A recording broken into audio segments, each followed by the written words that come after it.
Bonjour à toutes et à tous et bienvenue sur DCA, Débrief citoyen de l'actualité. Aujourd'hui, nous allons parler de la submersion migratoire. La submersion migratoire est une formule, je dirais, déconnectée de la réalité, mais c'est un mot ou deux mots utilisés en fait par le Premier ministre français, François Bayrou, qui a récemment employé cette expression pour qualifier la situation migratoire en France. Dès l'instant que vous avez le sentiment d'une submersion, de ne plus reconnaître votre pays.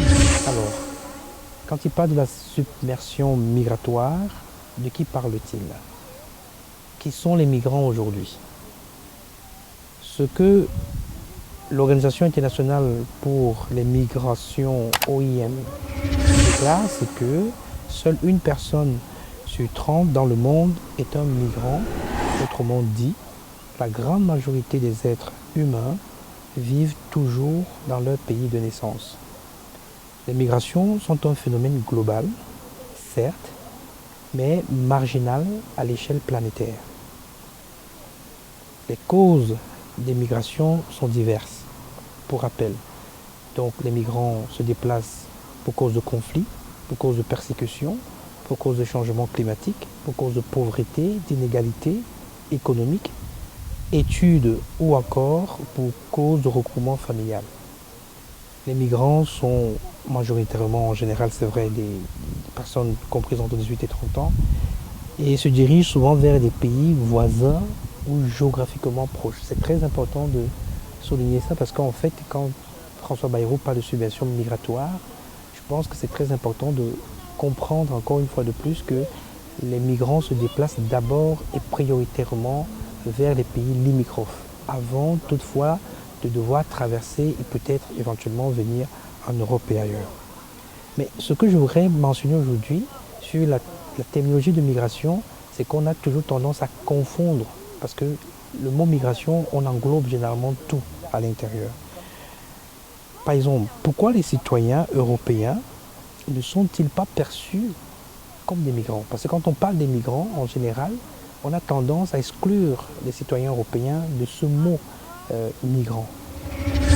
Cette distinction est à la fois juridique et culturelle. En droit européen, les citoyens de l'Union européenne peuvent circuler librement entre les États membres grâce à la liberté de circulation. Dans les discours politiques et médiatiques, le mot migrant est réservé aux ressortissants de pays tierces, souvent non européens. Pourtant, un Italien qui s'installe en France est en principe normalement une personne migrante, par définition que nous allons voir plus tard. Mais on le considère plutôt comme un expatrié, pas un migrant.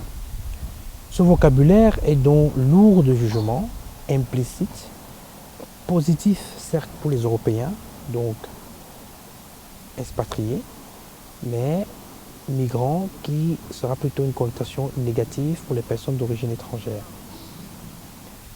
Revenons sur certaines définitions. Donc, le migrant, c'est toute personne qui quitte son lieu de résidence habituel pour s'installer temporairement ou définitivement ailleurs, quelles que soient les contraintes envisagées. Le demandeur d'asile, c'est une personne sollicitant une protection internationale et le réfugié, c'est une personne qui a un statut reconnu comme personne fuyant la persécution ou la guerre selon la Convention de Genève. Donc, quand on regarde en fait ces définitions, on se rend compte que quand on parle de submersion migratoire, c'est quelle submersion migratoire? Est-ce que c'est une submersion migratoire due au fait est-ce qu'on peut considérer par exemple les Ukrainiens qui ont fui la guerre et qui sont arrivés partout aussi en Europe comme une submersion migratoire? Ou est-ce que la submersion migratoire ne consiste que, ou ne concerne que les personnes non européennes? Alors, ce qu'il faudrait savoir, en fait, c'est que ce mot submersion migratoire émane de plusieurs hypothèses. Une des hypothèses revient quand même sur le principe de colonialité, de racisme et de marginalisation des migrants non européens. Ce qu'il faut savoir, c'est que les personnes originaires d'anciennes colonies, donc Afrique, Asie, Caraïbes ou perçues comme non blanches, sont plus souvent marginalisées. Et donc, c'est ce qui explique quelque part un peu cette manière en fait finalement de pouvoir employer ce terme. Et cette marginalisation est profondément liée à toute une histoire coloniale. Donc les pays européens ont longtemps exploité en fait ces territoires et finalement ont séquencé ces territoires à plutôt quelque chose de non-recevabilité en fait sur le territoire européen. Mais est-ce que c'est comme ça qu'il faut regarder le faire et le vivre ensemble? Je pense que non. La notion de submersion migratoire ne repose sur un principe pas un fondement statistique à mon avis, parce que parler de submersion migratoire ou de là-dedans de migration englobe à mon sens finalement les personnes qui ont quitté leur territoire, sont venues par exemple en France, qu'elles soient territoire européen ou non. C'est des personnes qui ont migré, pour moi, à mon sens. Donc submersion migratoire, alors c'est pour qui? Est-ce que c'est pour tout le monde ou alors c'est typiquement spécifié à certaines personnes?